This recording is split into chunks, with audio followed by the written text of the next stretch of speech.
न कसैले शिरमा सजाउने, न कसैले मन्दिरमा चढाउने, न कसैले शिरमा सजाउने, न कसैले मन्दिरमा चढाउने।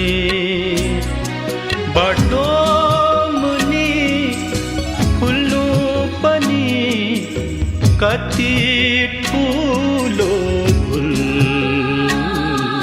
बाटो मुनिको फुल, बाटो मुनिको फुल, बाटो